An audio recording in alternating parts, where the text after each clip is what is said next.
সব জল্পনা কল্পনার অবসান ঘটিয়ে ইনকিলাব মঞ্চের নজিরবিহীন ঘোষণায় তোলপাড়। এই প্রথম বাংলাদেশে ইনকিলাব মঞ্চ আমরা যেটা চেয়েছি সেই ঘোষণা দিয়েছে। পুরো জাতি ঐক্যবদ্ধ, সর্বদলীয় সমাবেশ, সবকিছু হবে, আর অনেক কিছু দেখবেন, কিন্তু বিএনপি বাদে। বিএনপি হয়তো বা সর্বদলীয় সমাবেশে আসছে বা আসবে, এটা আমার আলোচ্য বিষয় না। কিন্তু ইনকিলাব মঞ্চের বা এই মুহূর্তে বাংলাদেশপন্থীদের যে আসল রাজনীতি, এই জায়গায় বিএনপি বাদে পুরো জাতি রেডি। আসল রাজনীতিটা কি দেখেন, এটা ইনকিলাব মঞ্চ ধরতে পেরেছে। শরীফ ওসমান হাদি নেতাতে কি, হাদির যারা সহকর্মী আছে এরা সবাই এটা ধরতে পেরেছে, এটা এস্টাবলিশ করছে। এবং আগামীর বাংলাদেশের, নতুন বাংলাদেশের যুদ্ধ এটা নিয়ে বাংলাদেশে আরেকটা বিপ্লব হাতছানি দিচ্ছে, আমরা চোখের সামনে দেখতে পাচ্ছি। তো এই বিপ্লবের ভিত্তিপ্রস্তর স্থাপন করছে ইনকিলাব মঞ্চ। কি সেটা কথা ক্লিয়ার। দেখেন ইনকিলাব মঞ্চের ঘোষণাটা দেখেন, এই ঘোষণা বাংলাদেশে কেউ আগে দিতে পারেনি, এই জন্য নজিরবিহীন বলেছি।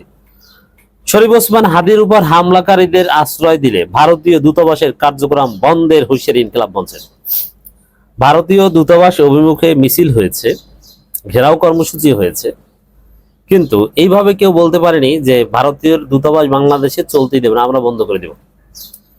বন্ধ করে দিতে পারে সরকার, কিন্তু ইনকিলাব মঞ্চ বলছে যে বাংলাদেশপন্থী জনগণকে নিয়ে আমরা বন্ধ করে দিব। চিন্তা করেছেন ঘোষণাটা কি?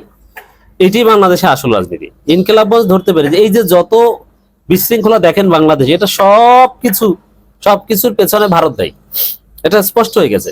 ভারতের লোকজন, শরীফ ওসমান হাদির, ভারতের বলতে ভারত সরকারের সাথে রিলেটেড লোকজন, রয়ের সাথে রিলেটেড লোকজন ওসমান হাদিকে গুলি করার পর তারা উল্লাস করছে যে ভারতের শত্রুকে খতম করে দিয়েছি আমরা, এবং যিনি গুলি করেছে সে আমাদের এজেন্ট, এগুলো বলছে।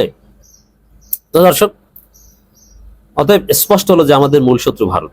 নির্বাচন বানচাল করা, এই যে শেখ হাসিনাকে আশ্রয় দিয়ে শেখ হাসিনা যেসব কথাবার্তা বলছে, সরাসরি বাংলাদেশে হত্যার হুমকি দিচ্ছে, হত্যা করার নির্দেশ দিচ্ছে, দলীয় নেতাকর্মীদের বলে দিচ্ছে যে তোমরা বিএনপি জামাতকে হত্যা করো, এই সমন্বয়কদের যেখানে পাও হত্যা করো, আর ভারত তাকে আশ্রয় দিচ্ছে।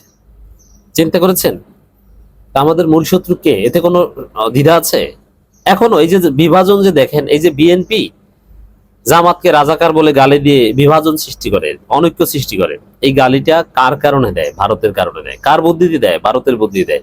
এই গালিটা শিখিয়েছে কে, আবিষ্কার করেছে কে? ভারত। রাজনীতিতে যা কিছু দেখেন, এমনকি ছোট গ্রামগঞ্জে স্যাঁচরা মারামারি, ওটার জন্য ভারত দেয়। কিভাবে? বিএনপির লোকজন জামাতকে মারে কি বলে? যে রাজাকার বলে, রাজাকারদের দল।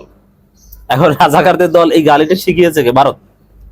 অবশ্য বিএনপি কোনোদিন তো এই কাজ করেনি, এখন করছে। তাহলে বাংলাদেশের যত সংকট, শরীফ ওসমান হাদির উপর গুলি করা থেকে শুরু করে নির্বাচন বানচাল চেষ্টা, বিশৃঙ্খলা, সন্ত্রাস, প্রত্যেক দিন দুই একটা বাসে আগুন দেওয়া, এগুলো সব কিছুর পেছনে ভারত দায়ী। ভারত থেকে সরাসরি এগুলো জাহাঙ্গীর কবির নানক বা আওয়ামী লীগের লোকজন এরা নিয়ন্ত্রণ করছেন, তারা টাকা পাঠাচ্ছেন। এটি চট্টগ্রামের শাহজাহান চৌধুরী বলেছিলেন, জামাত নেতা, যে ভারত থেকে এগুলো বস্তায় বস্তায় টাকা আসছে, অস্ত্র আসছে। অতএব আমাদের বাংলাদেশপন্থী আসল রাজনীতি ভারতকে শায়েস্তা করার রাজনীতি। এই বিপ্লবটা লাগবে এখন, ভারতকে শায়েস্তা করা। আমরা তো 5 আগস্ট ভারত থেকে স্বাধীন হয়েছে, ভারত থেকে স্বাধীন হলো, ভারতকে শায়েস্তা করতে পারিনি। কারণ শায়েস্তাটা কিভাবে করা যায়? শায়েস্তা করার থিওরি একটাই, সেটা হচ্ছে হাসিনাকে ফেরত দিতে হবে, এবং হাদির উপর গুলিকারীদের ধরে ফেরত দিতে হবে, কামালকে ফেরত দিতে হবে, আওয়ামী লীগ নেতাদের ফেরত দিতে হবে। যদি না দেয়, ভারতের সাথে বাংলাদেশি কূটনৈতিক সম্পর্ক থাকবে না। আমি একদিন আগে বলেছিলাম, আপনারা শুনেছেন, ভারতের সাথে বাংলাদেশের কূটনৈতিক সম্পর্ক থাকবে না, প্রয়োজনে ছিন্ন করতে হবে। ক্লিয়ার কথা। এই কথা ইনকিলাব মঞ্চ বলেছে। এই জন্য বাংলাদেশে আমাদের আগের বিপ্লবকে পূর্ণতা দিতে যে আরেকটা ছোটখাটো বিপ্লব দরকার, এইটার মূল পয়েন্ট হচ্ছে ইনকিলাব মঞ্চ এটা বলেছে, ভারতীয় দূতাবাস বন্ধ করে দেয়া, ভারতের সাথে সম্পর্ক ছিন্ন করা। তাহলে ভারত লাইনে আসবে। ভারতের সাথে সম্পর্ক ছিন্ন করা, প্রেসারাইজ করা, এগুলোর মধ্য দিয়ে হাসিনাকে ফেরত আনার চেষ্টা করতে হবে, যাতে ভারত এই সম্পর্ক ছিন্ন করা ঘোষণা দিলে, প্রণয় বর্মাকে পার্সোনা নন গ্রাটা ঘোষণা করলে, বা এগুলোর ভয়ে হাসিনাকে, কামালকে ফেরত দেয়, ওসমান হাদির উপর গুলিকারীদের ফেরত দেয়। তো দর্শক, এটা হচ্ছে আসল কথা। ইনকিলাব মঞ্চের আহ্বায়ক শরীফ ওসমান হাদির উপর হামলাকারীরা যদি ভারতে পালিয়ে গিয়ে থাকে এবং ভারত সরকার যদি তাদের আশ্রয় দেয় বা ফেরত না দেয়, তাহলে বাংলাদেশে ভারতীয় দূতাবাসে কোনো কার্যক্রম পরিচালনা করতে দেওয়া হবে না। বক্তব্যটা দেখেন, আমরা সম্পর্ক চাই না, থাকা উচিত না, এগুলো কিন্তু কেউ বলছে না। যে ভারতীয় দূতাবাসের কার্যক্রম পরিচালনা করতে দেওয়া হবে না, গায়ের জোরে বন্ধ করে দিব। ভারতের বিরুদ্ধে আমাদের যুদ্ধ, দূতাবাস বন্ধ করে দেওয়া হয় কার বিরুদ্ধে? চূড়ান্ত শত্রুর বিরুদ্ধে। ভারত আমাদের শত্রু, বাংলাদেশ বন্দীদের লড়াই এইটা। চ্যালেঞ্জ দিয়ে বলছি, বিএনপি কোশ্চিন কালো এই কথা বলতে পারবে না। আমি চ্যালেঞ্জ দিয়ে বলছি, এই হুবহু এই কথাটা বিএনপির কোন একজন সিনিয়র নেতার মাধ্যমে পারলে বলান, কেউ বলতে পারবে না। বিএনপির কেউ বলুক পারলে যে শেখ হাসিনা, আসাদুজ্জামান খান, কামাল সহ অন্যান্য অপরাধীদের চুক্তি অনুযায়ী, এক্সট্রাডিশন ট্রিটি অনুযায়ী ফেরত না দিলে ভারতের সাথে সম্পর্ক ছিন্ন করতে হবে। বিএনপির একজন বললে এই কথাটা বলুক। অথচ এটা চুক্তি, আইনের কথা। কারণ চুক্তি আছে, চুক্তি মানে আইন। আইনের সংজ্ঞা বুঝেন? What is international? আমি ইন্টারন্যাশনাল ল শুধু পড়িয়েছি।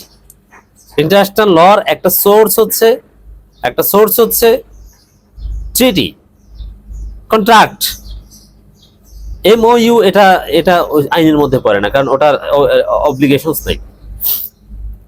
তো ভারতের সাথে যে ট্রিটি, এক্সট্রাডিশন ট্রিটি, ওটা আইন, ওটা একটা আইন, অব্লিগেটরি। সেই জায়গায় বিএনপি কেন এই আইনের কথা বলতে পারবে না? শেখ হাসিনার ফাঁসির রায়কে কেন্দ্র করে একটা টু শব্দ করতে পারলেন না তারেক রহমান, আর বিএনপি ভারতের বিরুদ্ধে কথা বলে। বিএনপি চলেই তো ভারতের কথায়, ভারতের ন্যারেটিভই তো বিএনপির রাজনীতি। বিএনপি তো মনেই করছে যে ভারত তাদেরকে ক্ষমতা এনে দিবে। অতএব ভারতের আধিপত্যবাদের বিরুদ্ধে যে চূড়ান্ত ডাক দিয়েছেন, সব জল্পনা কল্পনার অবসান ঘটিয়ে ইনকিলাব মঞ্চ, এখানে বিএনপি এই মূল সংগ্রামে থাকতে পারবে না। জামাত, এনসিপি, চরমনাই থেকে শুরু করে ইসলামপন্থী জনতা, ইনকিলাব জনতা, 24-এর পক্ষের জনতা, তারা এই ঘটনা ঘটাবে। ভারতকে বাধ্য করতে হবে। আমরা চাই ইনকিলাব মঞ্চ এই উদ্যোগ নেবে, সরকারকে বাধ্য করবে, টাইম ঠিক করে দিবে, এই কয়েকদিনের মধ্যে হাসিনাকে ফেরত দিতে হবে, ফেরত নেওয়ার উদ্যোগ নিতে হবে। যদি না নেয় তাহলে প্রথমে ভারতের দূতাবাস ঘেরাও কর্মসূচি, তারপরে ভারতের দূতাবাসে আমরা তালা মেরে আসবো। সরকার যদি মান সম্মান বাঁচাতে চায়, ইন্টারন্যাশনাল প্রোটোকল, ডিপ্লোম্যাটিক ইমিউনিটি যেটা আছে ভিয়েনা কনভেনশন 1961 অনুযায়ী, ওইটা যদি সরকার আপহোল্ড করতে চায়, তাহলে আগে ভাগে যেন ভারতের দূতাবাসকে বলে দেয় যে তোমরা বাড়ি যাও, বন্ধ। আর যদি না হয়, জনগণ কিন্তু দূতাবাসের নাট বল্টু খুলে এনে ধোলাই খালে বিক্রি করবে। অতএব ভারতের বিরুদ্ধে, ভারতের আধিপত্যবাদের বিরুদ্ধে এই লড়াই আমরা ইনকিলাব মঞ্চের সাথে, এইটাই হচ্ছে আসল রাজনীতি আমাদের। এই ঘোষণাটা দিতে পেরেছে ইনকিলাব মঞ্চ ছাড়া অন্য কারো এই ঘোষণা দেওয়ার সাহস ছিল না। এমনকি জামাত এই লড়াইয়ের সাথে থাকতে পারবে, কিন্তু এই ঘোষণা জামাতও দিতে পারবে না।